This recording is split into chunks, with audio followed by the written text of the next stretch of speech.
What's up, everybody? Welcome to LAWSON Lifestyle Performance. We're gonna go around, do a little Q&A session with some of our athletes here at the gym that we train. So we're gonna start over to the right of me, and we're gonna have everyone introduce themselves and pass around. They're gonna say their name, their age, or instead of their name, they're gonna say their grade and what sport they play. I'm Sawyer Majadi, and I wrestle at Penridge High School, and I'll be 18 next month. I'm Trevor Fuse. I play football at Millersville University, and I'm a rising sophomore. I'm Mason Bynum. I'm 19. I play football at East Stroudsburg University, and I'll be a sophomore next year. I'm Dominic Deletto. I'm 18 years old. Next year, I'm going to play in the OJHL for the Niagara Canucks. So we're gonna give you guys a little insight in terms of each athlete's journey, in terms of exactly what we do here at LAWSON Lifestyle Performance, how we train and how we blend the training to cater to each of their sports, dive into kind of the journey for the athletes and what's required of them to excel in their sports. As you heard in the introduction, we have two football players, we have a wrestler and an ice hockey player. So completely different sports, different demands. And we're gonna give you some insight in terms of how we tackle each athlete individually to help them succeed.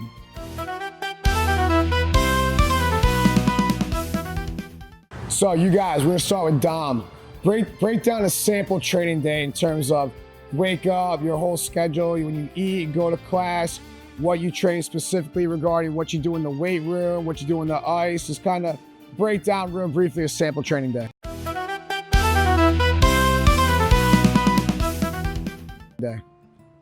In the summertime, we'll get up either around 9 a.m. to 9:30. I get breakfast in myself, and then I'll head over to Mike.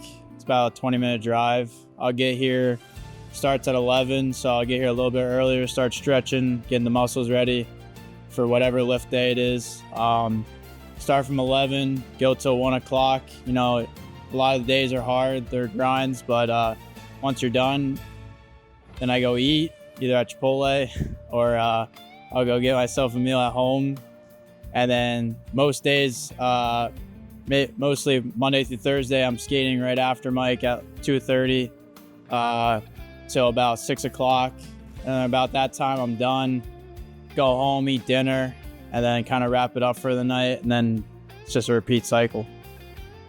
I'm probably wake up around 10. Probably have a bagel, something light. I don't like to eat off before I work out. I'll get the lights, and then we'll warm up, obviously. Then we'll hit whatever lifted is, school and flour, split day. And depending on that, then I'll probably go to my high school's field for something like more specified skill or as like that.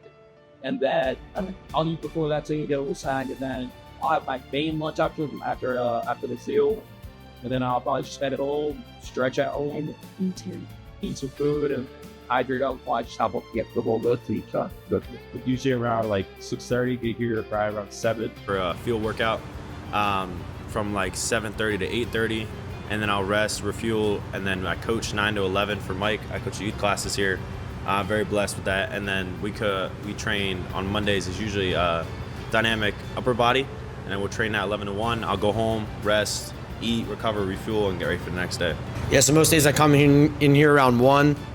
Train with my wrestling guys until about 2:30. If I'm in preparation for a wrestling competition coming up, I'll go to practice around 7. If not, I usually just either stay here longer or just eat dinner and chill out.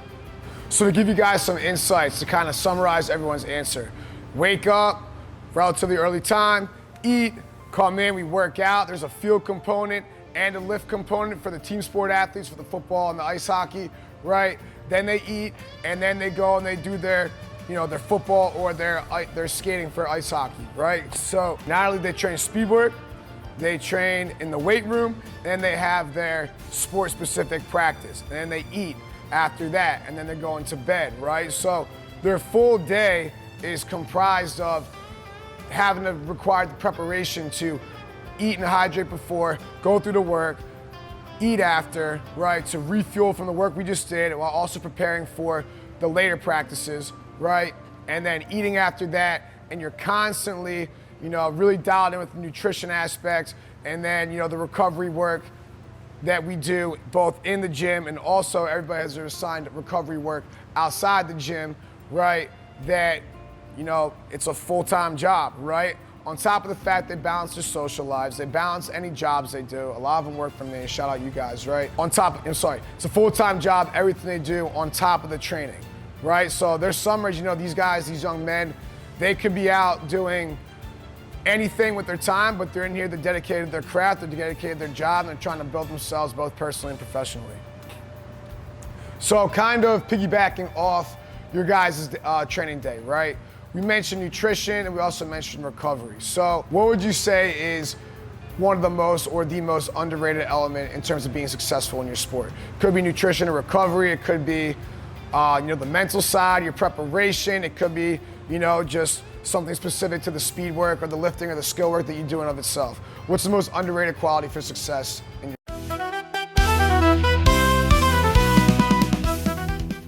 Yeah, I would definitely say the mental aspect for wrestling especially, right? I mean, it's you out there alone, you know, one-on-one competition, and I think, you know, the more you trust in your preparation, the more you prepare, not skip reps, not skip practice, not skip recovery, the better you're going to feel out there and the more confident you're going to be, better you're going to wrestle. Yeah, I'd for sure say the mental side of your sport and your training, especially because everybody says they love the process, but there's going to be those days where it really sucks. You don't want to get up early, you don't want to wake up and work out, but it's to really find the joy in the process every day and have something to rely on outside of it and know when to rest and when to step away from the game and enjoy your time outside of it. Allows me especially to stay locked in when I get in here and get in that mode every time I step into this building. I would also say the mental side of it. For me personally, I try not to let my highs get too high and my lows get too low, so I kind of stay at that middle ground, because once you get too low, then you're in your own head and you're not at your best, but if you get too high, then you kind of slack off. So you always got to be wanting to outwork the person in front of you. Yeah, the biggest thing in ice hockey is your confidence level. I mean, like, having a bunch of guys around you, you know, that might get recruited for different teams and stuff like that. It's hard at a younger age to see people go where they're at, so it's about keeping your confidence level and just, like Mason said, never getting too high, never get too low. You got to stay medium. And, you know, when I work for Mike with the hockey guys, I tell them, like, the mental part's a big aspect in our, like, training. Like, you got to always have the drive to get better and stuff like that. So I think the confidence is a lot in hockey. Oh, I'm gonna see your guys' feedback. How would you say I challenge you guys mentally, or how do we work on the mental aspect of sport? Your guys' unfiltered opinion.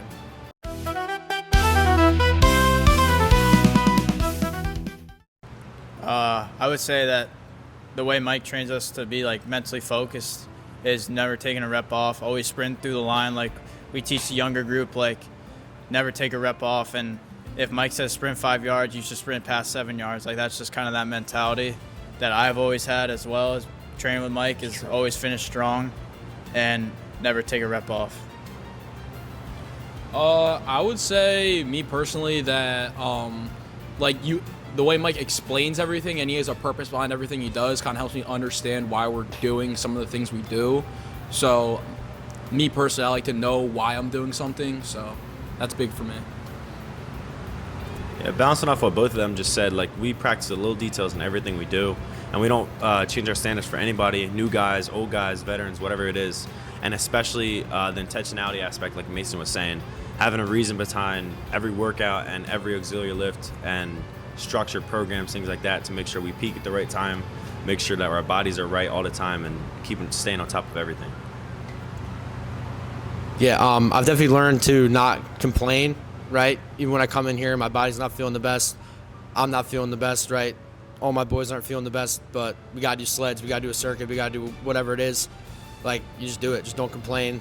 And that's a big lesson I've learned from training here.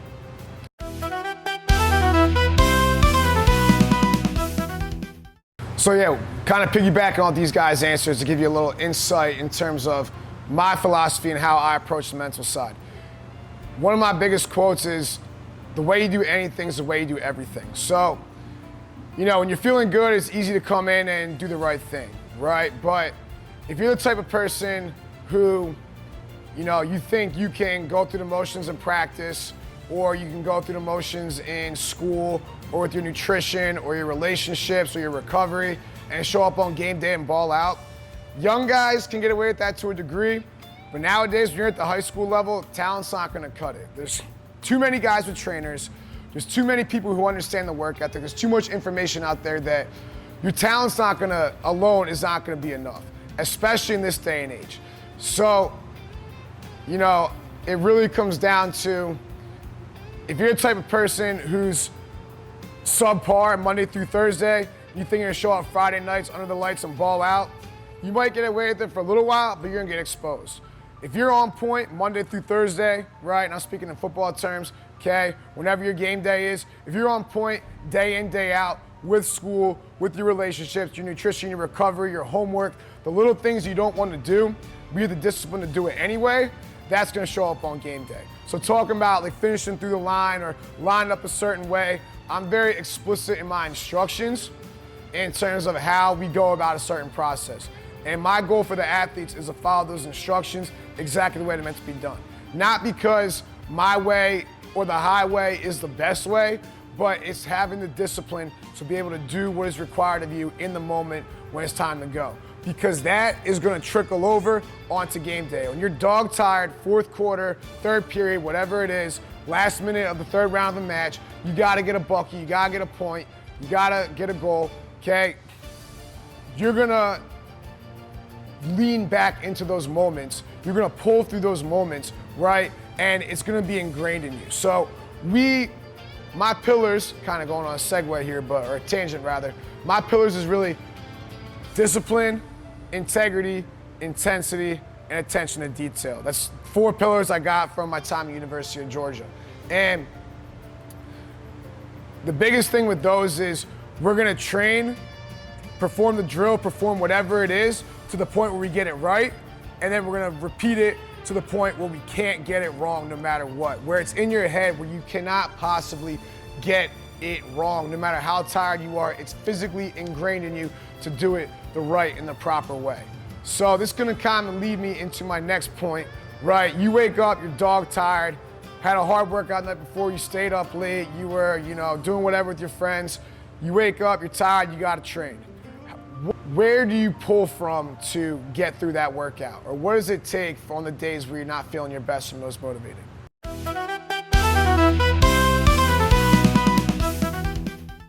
I would say for me, it's just kind of been my lifestyle through my whole life, just kind of getting up and doing it anyway. I come from a family that's constantly moving, and I've also been wrestling my whole life, so it's also just something I love to do as well. Like, I love being tired and working out, and that's why I do it.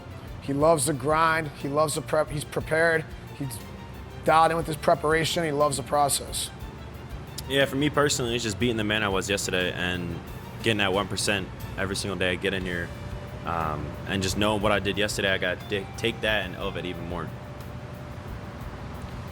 Mine is the fact that I feel like all my life I've been an underdog and I always have something else to prove. So it's the fact that I'm in a blessed position right now, and I know people would kill to be in my position, but I still have a lot left to prove. So I'm constantly on the hunt to be the best of my ability, and I feel like I'm always not at my best, so I have to keep pushing and get better.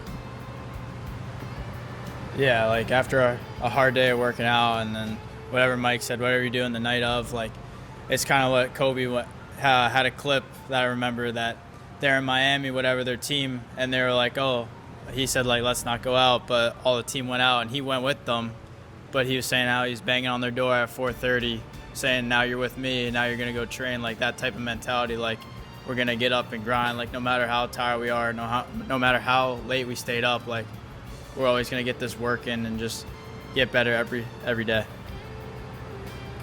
So yeah, kind of recap what a lot of these guys said.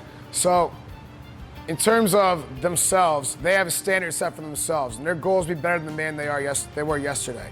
So these young men set a standard for themselves, and their goal is to continue to raise the bar. The standard is a standard, they're trying to get better. You either get better or you get worse. You're not staying the same. It does not work like that in life. So if you're dog tired and you come in, you have a bad workout, you're not dialed in the details, especially the higher level you go, those bad days are gonna bring you down. When you're at elite level, in order to move the needle perfection becomes more and more and more essential.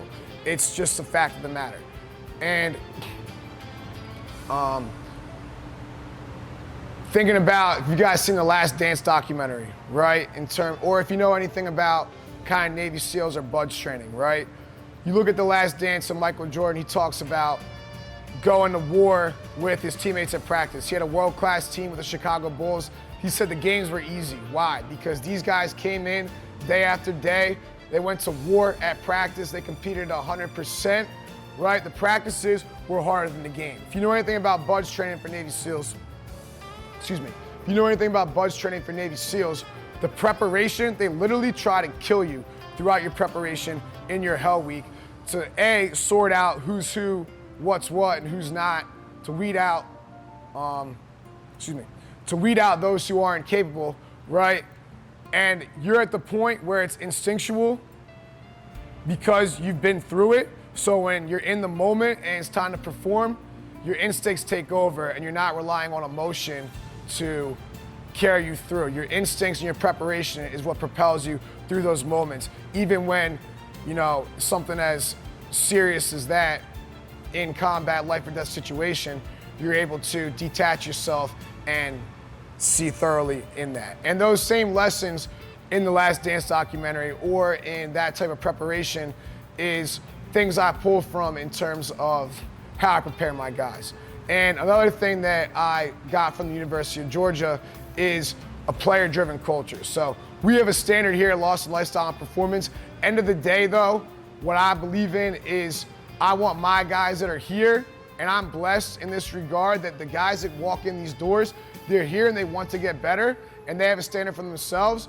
And my goal is to let the players and the athletes drive the standard, right, and set the standard in these walls. If the standard's not to my liking, see ya, I'm gonna replace you. We're gonna find some guys that are here and wanna grind and wanna continue to raise the bar.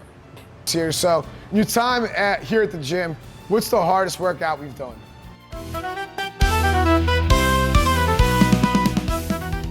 First workout was when we had Mason's boy here.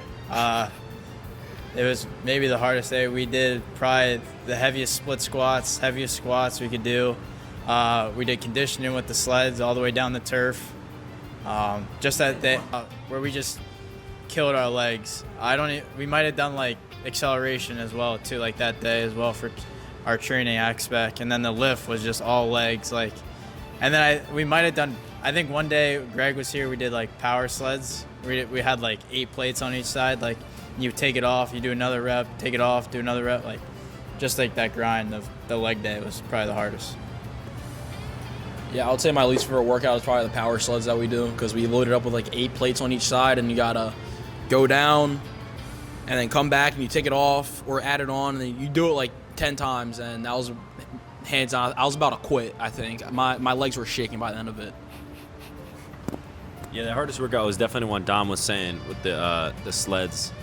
But also I remember one day, like Mason was saying, when we had plates probably stacked up all the way up the arms of the sleds and like literally pushing just stacks of plates. Yeah, it was tough. Yeah, back when I first started training here, I did a private lesson with Mike. Well, not a private lesson, like a private workout, just me and Mike.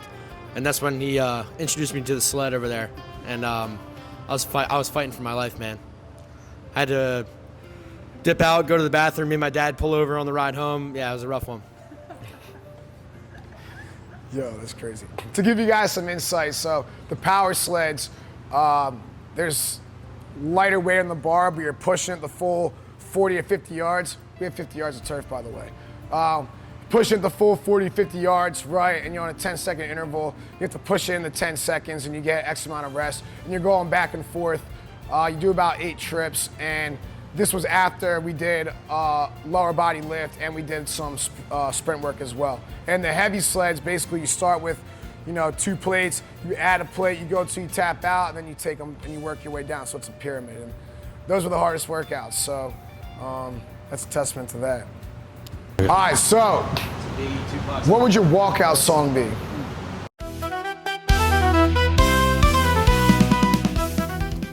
Well, I wrestle, so I have walkout songs. Oh, look at this guy. But mine this year was For Whom the Bell Tolls by Metallica. But Next year I was thinking maybe going into more of like some sort of like 90s hip hop type thing. Okay. Maybe like some Biggie, Tupac, something like that. Okay, Yeah. something hard. Okay. Probably The World Is Yours by Nas or Blue Notes by Meek Mill. Got some guys who understand some culture. Oh boy, I already know it's about to be something. I would probably say Three-Headed Goat with Lil Durk, Lil Baby and Polo G, or Solo by Future. Oh my God. I have a couple of songs I play like right before I get to the rink. Dreams and Nightmares by Meek Mill.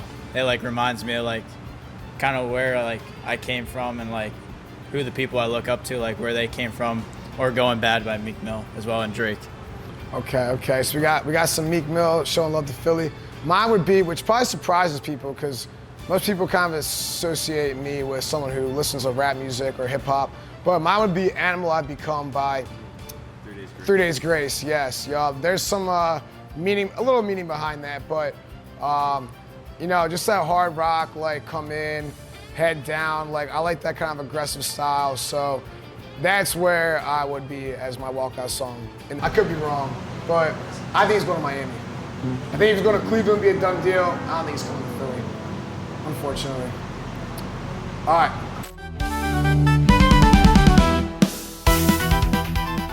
All right, so getting to kind of a little more pop culture here. Where's LeBron going? Is he coming to Philly? Where's he going? Obviously, I want him to come to Philly, so let's hope that.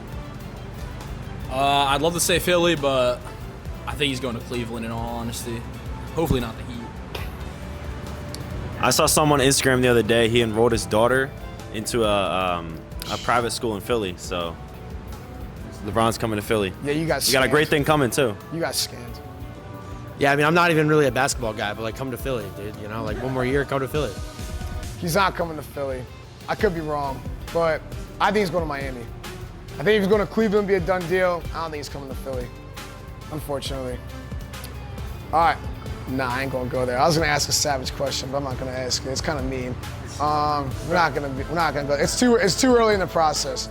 I'm going to wrap it up there. So we kind of touched on a little bit in terms of, a little insight of preparation that these guys require, what to expect when you come in here to train here at LAWSON Lifestyle Performance, and kind of how each individual athlete approaches it. And one thing you can kind of really take away is different sports, we cater the workouts differently. So to give you some more perspective, field sports, court sports train at one time, and then Sawyer has his own wrestling group, right? So the wrestlers, swimmers, individual sports have a different time where they train because the workout's different. They don't need all the speed work that the field sports guys do.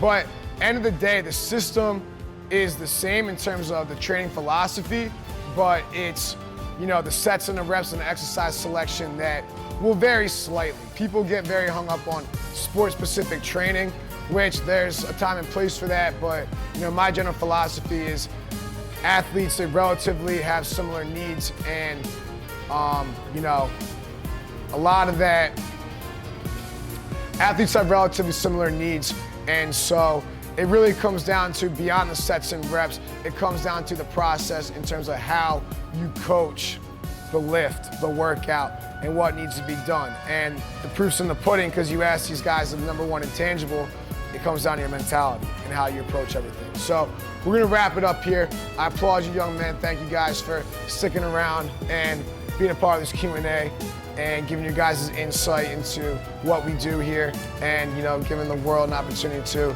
see what you guys are about. So thank you for tuning in. Like, subscribe, comment your thoughts, share the video amongst your peers for anybody looking how to get better at their sport, get faster, stronger, more explosive. This is the place to be.